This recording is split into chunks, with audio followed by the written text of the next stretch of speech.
Morning बच्चों आपका पहला चैप्टर है ईंट मनके तथा अस्थियाँ।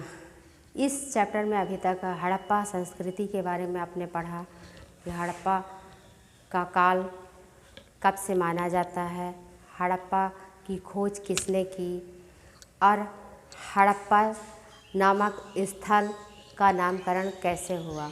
ये सब आप पॉइंट जान चुके हैं। आज आप पढ़ेंगे मोहनजोदड़ो। मोहनजोदड़ो एक नियोजित शहरी केंद्र। बच्चों, जिस तरह से मोहनजोदड़ो सभ्यता थी वह एक सोची समझी बसाया गया शहर था। सोचे समझे नीति के तहत ये शहर हड़प्पा सभ्यता में बसाया गया था।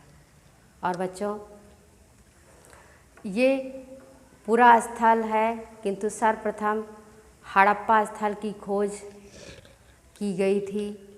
मोहनजोदड़ो की बस्ती जो थी वो बसाई गई थी। ये बस्ती दो भागों में बांटी गई। पहला जो था भाग वो बड़ा भाग था, छोटा भाग था किंतु ऊंचाई पर था, लेकिन जो इसका बड़ा भाग था वह निचला भाग कहा गया है। दूसरा भाग काफ़ी बड़ा था लेकिन उसे निचला शहर के नाम दिया गया क्योंकि यह नीचे था, और पहला भाग जो था वह दुर्ग के नाम से जाना गया क्योंकि यह ऊंचाई पर बना हुआ था।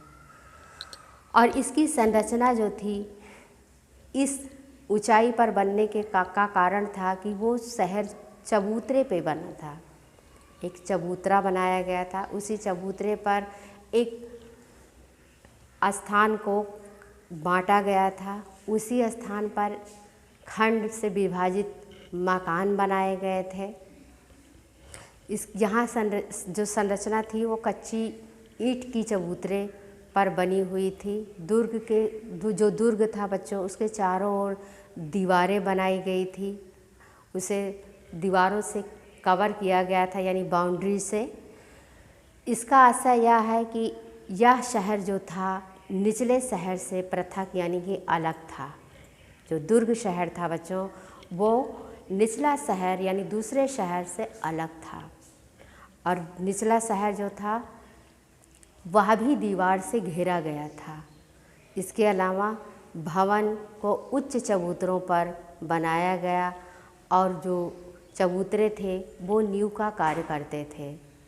और एक बार इस सब यहाँ जो भवन के निर्माण कार्य हुए थे वो सारे ही चबूतरे पर एक निश्चित क्षेत्र तक ही सीमित था। बच्चों, इसमें जो ईंटें शामिल की गई थी वो ईंटें मिट्टी की थी और वो भट्ठी में पका करके मकानों को बनाने के लिए लगाई गई थी। और हड़प्पा नगर में बच्चों नालों की भी व्यवस्था थी। ऐसा ये जो जल निकास की प्रणाली थी इनकी वो काफ़ी अद्भुत थी।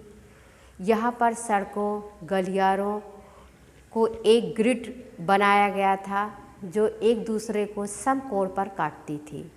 और पहले नालियों के साथ साथ ही इसका निर्माण किया गया।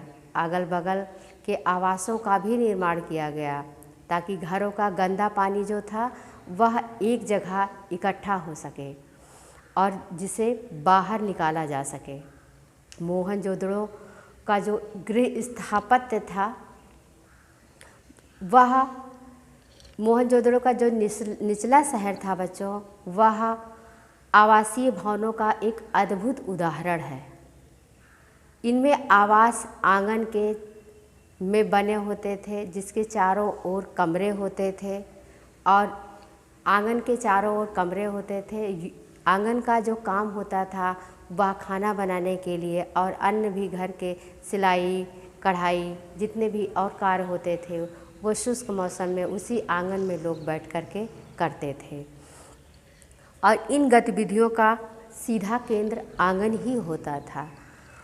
भूमि तल से दीवारें की जो खिड़कियां थी वो नहीं थी। इसके अलावा ईंट और घर के जो फर्श थे वह भी पक्की ईंटों के ही बनाए गए थे। इनकी भी नालियाँ के भी अवशेष मिलते हैं जो एक दूसरे के घरों से निकल कर के निकाली गई हैं और उन्हें एक स्थान पर ले जा कर के जोड़ा गया है। इस तरह से बच्चों मोहनजोदड़ो में लगभग 700 कुएँ मिले हैं और यहाँ निश्चित रूप से यह खोजा गया है कि यहाँ की जो प्रत्येक गली थी वह नलियों से जोड़ी गई थी। दुर्ग सभ्यता में ऐसे ही साक्ष्य की संरचना मिलती है जिसका प्रयोग माल गोदाम जैसी विशाल काय संरचना में किया गया। इसका ऊपरी हिस्सा जो था वह ईंट से ही निर्मित था और इस जिसका कुछ हिस्सा लकड़ी से भी बनाया गया था और दुर्ग की संरचना एक विशाल स्नानागार के रूप में की गई है। विशाल स्नानागार जो होता था बच्चों वह आंगन में बनाया जाता था। इसमें दो तरफ से उतरने के लिए सीढ़ियाँ बनी होती थी और ईंट से ही इन स्नानागार की फर्श और दीवारों को बनाया गया। 3 ओर से कक्ष बने होते थे। एक बड़ा कुआं होता था जिसका पानी इकट्ठा होकर एक बड़े कुएं में ही बह जाता था और इनके गलियारे जो थे वह स्नानागार से जुड़े हुए थे। कुछ स्नानागार में ऐसे कुएं मिले हैं जिनकी चौड़ाई लगभग 7 फीट तक होती थी। सार्वजनिक कुएं के लिए ये बनाए गए थे, जबकि व्यक्तिगत प्रयोग के लिए कुओं का जो निर्माण था बच्चों वो घरों में ही, घर के अंदर ही किया गया था। तो बच्चों आज के वीडियो में बस इतना ही। आगे आपको अगला पॉइंट पढ़ाया जाएगा।